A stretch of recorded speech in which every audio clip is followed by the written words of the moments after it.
Dear parents and students, welcome to Evergreen Guidance Coimbatore. Tamil Nadu MBBS BDS counselling ப்ராசஸ்ல application online registration complete ஆயிடுச்சு. எப்போ தரவரிசை பட்டியல் வரும், ரேங்க் லிஸ்ட் எப்போ வரும்னு எதிர்பார்த்துட்டு இருந்த நேரத்தில் அது நமக்கு ஜூலை 10ஆம் தேதி அந்த டைம்ல நமக்கு அதாவது ரேங்க் லிஸ்ட் வந்துடும், கவுன்சிலிங் ஆரம்பிச்சிடும் அப்படின்னு பெற்றோரும் குழந்தைகளும் நினைச்சிட்டு இருந்தாங்க.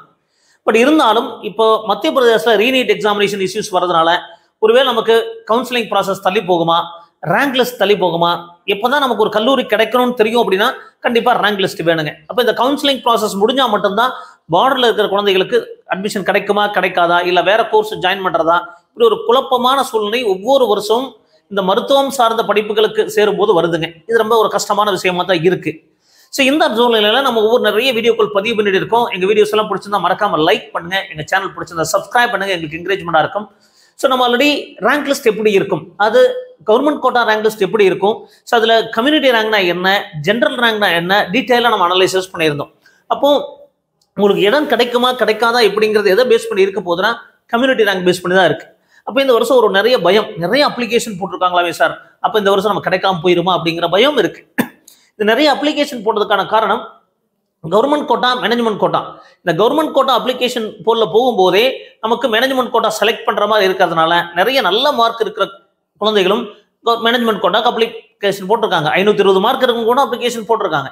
பட் அப்போ நிறைய பேர் அப்ளை பண்ற மாதிரி ஒரு தோற்றம் உருவாகும். பட் மேனேஜ்மெண்ட் கோட்டா பொறுத்த வரைக்கும் நமக்கு எத்தனை குழந்தைகள் எடுக்கிறாங்க, ஃபினான்சியல் அஃபோர்டபிலிட்டி, அந்த குடும்ப பொருளாதார சூழ்நிலையை பொறுத்தா மாறுபடுங்க.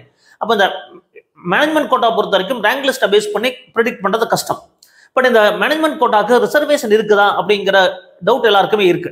மேனேஜ்மெண்ட் கோட்டாவை பொறுத்த வரைக்கும் ரிசர்வேஷன் கிடையாதுங்க. அது ஒன்லி ஓப்பன் காம்படிஷன், யார் வேணாலும் கலந்துக்கலாம். இதுல பிசி, எம்பிசி, எஸ்சி, எஸ்சி மாதிரி எந்த கேட்டகரியும் கிடையாது. பட் இந்த அலாட்மெண்ட் ஆர்டர் போடும்போது உங்களுக்கு கேட்டகரியில் வரும். எதுக்காக, எந்த கேட்டகரியில் அட்மிஷன் போயிருக்காங்க அப்படின்னு பார்க்குறக்காக மட்டும்தான். பட் ரிசர்வேஷன் கிடையாது, உங்களுடைய கம்யூனிட்டி பேஸ் பண்ணி அட்மிஷன் கிடையாது. இந்த ரேங்க் லிஸ்ட்ல தெளிவாக சொல்லியிருப்போம் பாருங்க, லாஸ்ட் இயர் ரேங்க் லிஸ்ட்ல மேனேஜ்மெண்ட் கோட்டாவுடைய ரேங்க் லிஸ்ட். ஸோ இதில் பாருங்க, ஸோ நீட்டுடைய உங்களுடைய அப்ளிகேஷன் நம்பர், ரேங்க்கு, நீட் ரோல் நம்பர், நேம், அடுத்தது மார்க்குங்க. ஸோ இதில் எந்த ஒரு கேட்டகரியும் வராது. பாரு 715 மார்க் இருந்தவங்க அப்ளை பண்ணியிருக்காங்க. இவங்களாம் போவாங்களா? லாஸ்ட் டைம் எவ்வளோ மார்க் கிடைச்சதுங்க? 620 வரைக்கும் 650 வரைக்கும் இவ்வளோ பேர் அப்ளை பண்ணியிருக்காங்க பாருங்க. இவங்களாம் ஜஸ்ட் ஒரு இதுக்காக அப்ளை பண்ணியிருப்பாங்க வேற ஸ்டேட்ல இருந்து. இந்த வருடம் 500க்கு மேல நிறைய ஸ்டூடெண்ட்ஸ் அப்ளை பண்ணியிருப்பாங்க பாருங்க. 600 போன வருஷம் எவ்வளவு மார்க் கிடைச்சது, எவ்வளவு ஸ்டூடெண்ட்ஸ் அப்ளை பண்ணியிருக்காங்க பாருங்க, நீங்களே பார்த்தீங்கன்னா தெரியும். ஸோ மேனேஜ்மெண்ட் கோட்டால நிறைய நமக்கு டவுட், எதுக்கு கன்ஃபியூஷன் அப்படின்னு சொல்லிட்டு பாருங்க. 670, 660.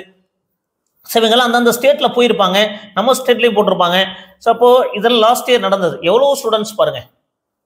ஸோ எவ்வளவு ஸ்டூடெண்ட்ஸ் பாருங்க, 590. இவங்க எல்லாமே 585க்கு மேலேயே கவர்மெண்ட் கோட்டால பிசியில் கிடைச்சதுங்க, எம்பிசியில் கிடைச்சது. அப்போ எவ்வளவு ஸ்டூடெண்ட்ஸ் பாருங்க, 1000 பேர். அப்போ 1000 ஃபர்ஸ்ட் 1000 ஸ்டூடெண்ட்ஸ் இந்த வருஷம் மேபி ஃபர்ஸ்ட் 1500க்கு மேலே நிறைய அப்ளை பண்ணியிருப்பாங்க. பட் அவங்கெல்லாம் கண்டிப்பா மேனேஜ்மெண்ட் காம்படிஷன்ல வரமாட்டாங்க.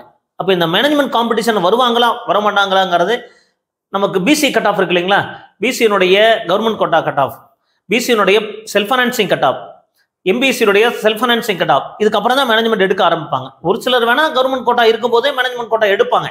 எனக்கு ஒரு இந்த கல்லூரி படிக்கல கவர்மெண்ட் கோட்டால, அதனால மேனேஜ்மெண்ட் கோட்டால பிஹெச்ல எடுக்கிறேன், கேஎம்சிஹெச்ல எடுக்கிறேன் அப்படின்னு எடுக்கிறதுக்கான வாய்ப்புகள் இருக்கும். பட் அந்த எண்ணிக்கை குறைவு தாங்க. அப்போ இந்த மேனேஜ்மெண்ட் கோட்டால இந்த 1000 ஸ்டூடெண்ட்ஸ் பாருங்க, நல்ல மார்க் இருக்கும் அப்ளை பண்ணி. இந்த வருஷம் கண்டிப்பா இது மாதிரி நிறைய ஸ்டூடெண்ட்ஸ் அப்ளை பண்ணியிருப்பாங்க. ஏன்னா மேனேஜ்மெண்ட் அப்ளிகேஷன் ஒரே இதில் வர்றதுனால நிறைய ஸ்டூடெண்ட்ஸ் அப்ளை பண்ணுறதுக்கான வாய்ப்புகள் இருக்கும். அப்போ இந்த மேனேஜ்மெண்ட் கோட்டா பேஸ் பண்ணி நம்ம கண்டிப்பாக ரேங்க் லிஸ்ட் அனாலிசிஸ் பண்ணி இடம் கிடைக்குமா கிடைக்காதான்னு முடிவு பண்ண முடியாது. லாஸ்ட் இயர் கம்பேர் பண்ணியோ அதுக்கு முந்தைய வருஷம் கம்பேர் பண்ணி முடிவு பண்ண முடியாது. பட் இந்த ரேங்க் லிஸ்ட்ல நீங்க தெரிஞ்சுக்க வேண்டிய விஷயம், இதுல கம்யூனிட்டி ரிசர்வேஷன் கிடையாது.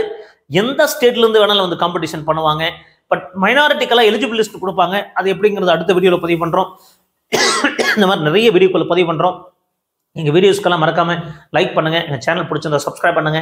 மீண்டும் ஒரு நல்ல பதிவுடன் உங்களை சந்திக்கின்றேன். நன்றி, வணக்கம்.